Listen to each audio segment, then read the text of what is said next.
You're watching America's first resort destination, and this is the Preservation Foundation of Palm Beach.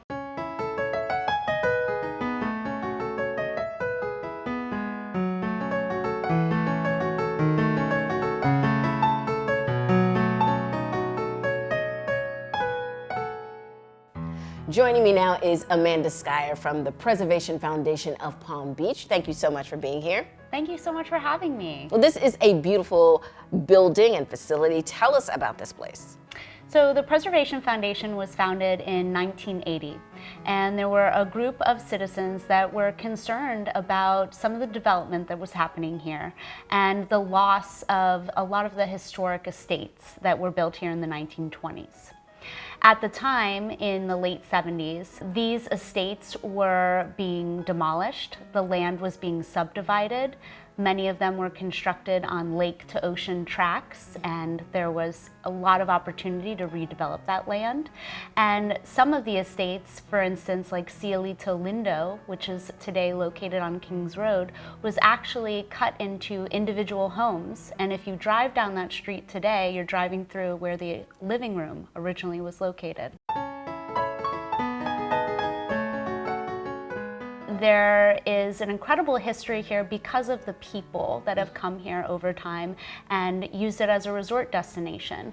These are, leaders of industry from all over the country that have come to this one small, tiny island since really the 1890s when Henry Flagler first built his hotels here.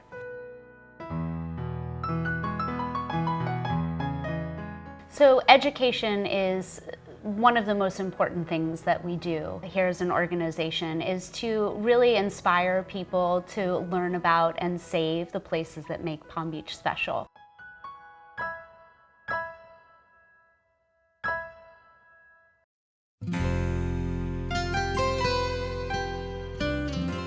We have educational programming, we have lectures, we have exhibitions like the one behind me that you can see here on Marion Sims Wyeth, who is an architect whose architectural collection we hold in our archives.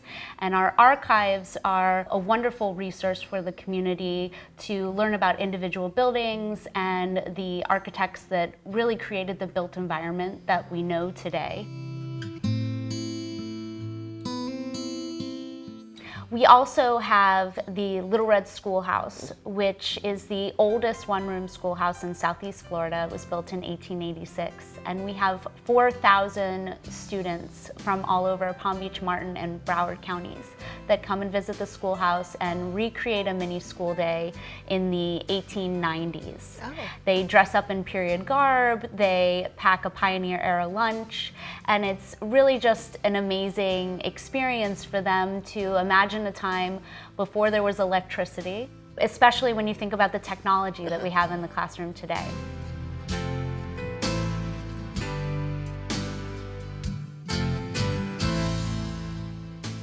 So I'm going to put you on the spot here, Amanda. Sure. What is your favorite historical building on the island? Well, I have to say that I'm definitely preferential to Seagull Cottage.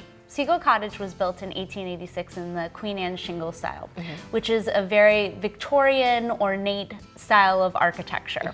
Many of the first inhabitants of the island were from the north, and so they brought with them architectural styles that were familiar to them. And so the Queen Anne shingle style, this Victorian style, is something that was very common. The Royal Poinciana Hotel was built in the Georgian style. So very formal architectural styles that we don't really associate with Palm Beach today because we primarily think of the Mediterranean Revival style, which was introduced by Addison Meisner. And many people think that, Henry Flagler was the first person to envision this area as a resort destination, but there were actually people coming here and building vacation homes before Henry Flagler even arrived. In addition to being one of the last vestiges of the pioneer era, Seagull Cottage was one of the first projects of the Preservation Foundation, its preservation. The building, after it became the home of Henry Flagler, he purchased it from R.R. McCormick. and lived there while he was building Whitehall, which was completed in 1902, was moved over to the ocean from the lake and was placed alongside the Breakers Hotel, what we know as the Breakers Hotel today, and it was available for rental for families who maybe needed more space or a little bit more privacy and didn't want to be in the hotel.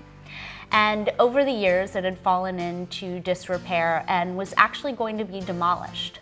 And the Preservation Foundation negotiated for it to be saved, actually cut the building in half and drove it across the Breakers Golf Course back to the location where it is today, right across the lake trail from the Flagler Museum.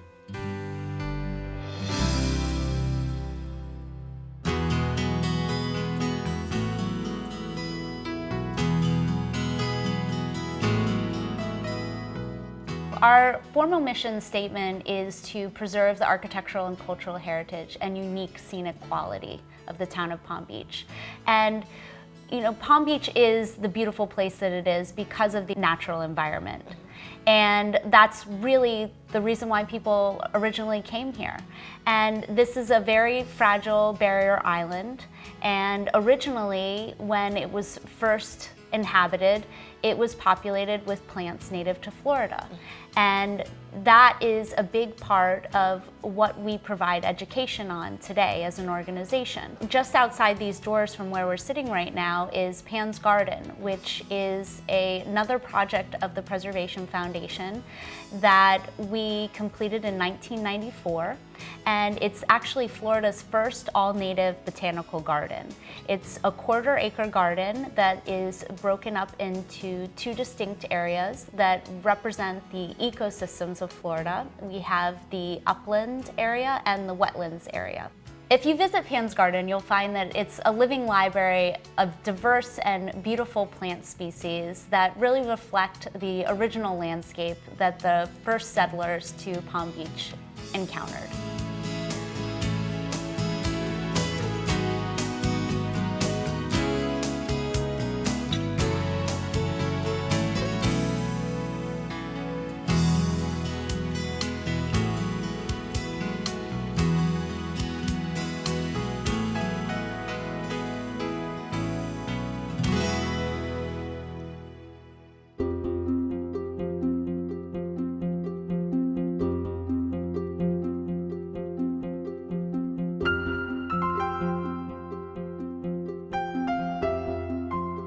So a little bit earlier in the interview, I mentioned Seagull Cottage, which really represents the northern style of architecture that was first introduced to the island.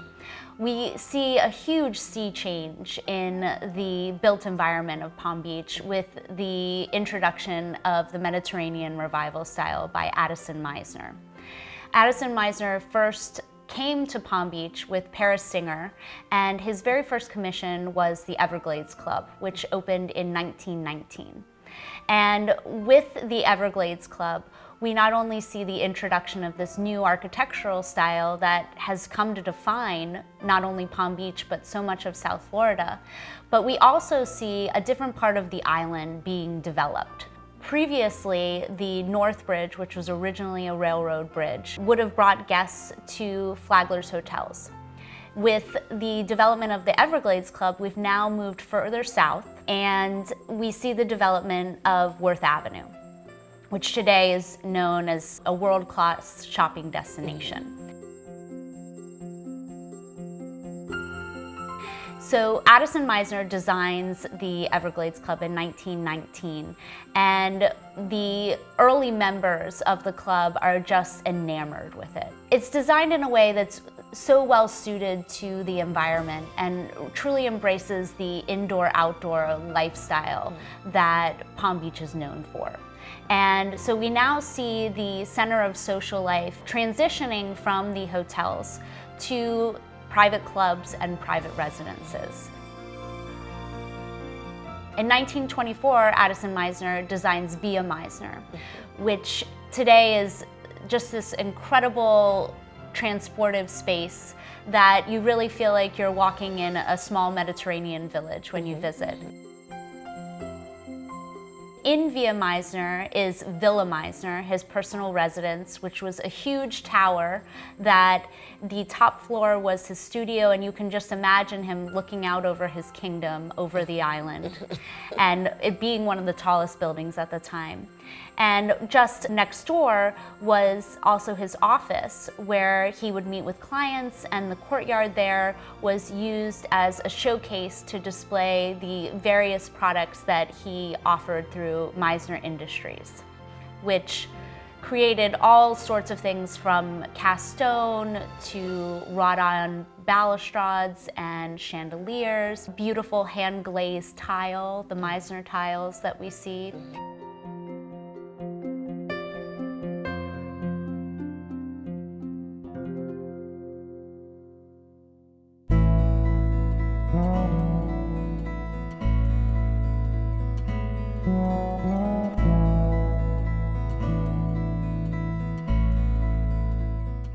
So when we think about this period of time that really was the building boom of the 1920s, the Roaring 20s, there are 5 main architects that we think about, and Addison Meisner being one of them.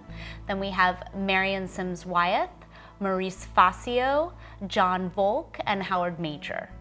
And Wyeth, which many people I don't think realize, arrived right about the same time that Meisner did, just about a year afterwards. He was commissioned to design the first Good Samaritan Hospital, and one of his notable properties that he designed is just east of the Everglades Club. It's called Hogarcito, and it's on this little jewel of a street called Gulfview Road that he really envisioned himself and developed with Marjorie Merriweather Post and E.F. Hutton.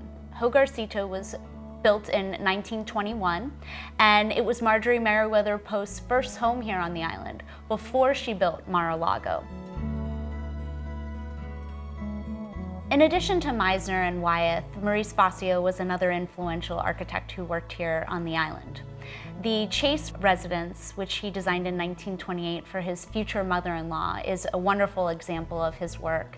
It's designed in the French Normandy style, which was another style popularized in the North that was brought here. And it's just an incredible fairy tale-like structure that you can imagine him designing with his future bride-to-be in mind, with a tower where she could work on her novels. I gotta talk to my husband, man, because listen. No, real talk. Listen, Flagler built Whitehall for the third wife, not even the first thing, his third wife, and now we've got so many buildings up there for the. Listen. I get a card for my anniversary. Can I? I'm just playing, honey. I'm like, can I get a tower?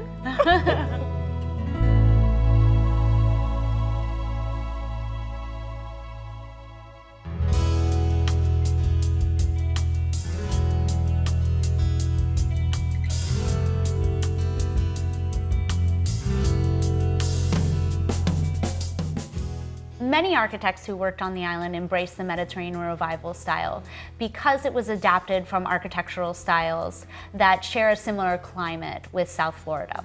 However, there was one architect, Howard Major, who felt very strongly that actually the best style suited to the area is the Bermuda style. And a great example of his work in the Bermuda style is Tarpon Island, which was built in 1939. Tarpon Island is a great example of the style and also is just an incredible location because it's its own private island on the island of Palm Beach. All of these buildings that I have just referenced were actually featured in past episodes of our series, Landmarks Discovered. Landmarks Discovered is an incredible vehicle for the Preservation Foundation to share the resources that we have in our archives, historic photographs and original architectural plans, and to also impart a little bit of the history of the island and how it's represented through its architecture. Each episode is 10 to 15 minutes in length and provides an amazing snippet of information on the history of that particular building and how it relates to the overall history of the island. We've featured public buildings like Town Hall, sanctuaries like Bethesda by the Sea, and private residences that otherwise you would not have an opportunity to see the insides of. These episodes can be accessed anytime on our website, which is palmbeachpreservation.org. Amanda, thank you so much for joining us to tell us all about this island. I know there's so much more you could tell us about the island, particularly in regards to the architecture, but many people think of Palm Beach as a resort destination. In fact, many call it America's first resort destination. What are your thoughts about that? Well, I definitely think that Palm Beach itself is one of the first areas that was developed as a resort destination in mind. Certainly when Henry Flagler platted both the island and West Palm Beach, he intentionally kept commerce on the other side of Lake Worth so that this could be really a destination for leisure.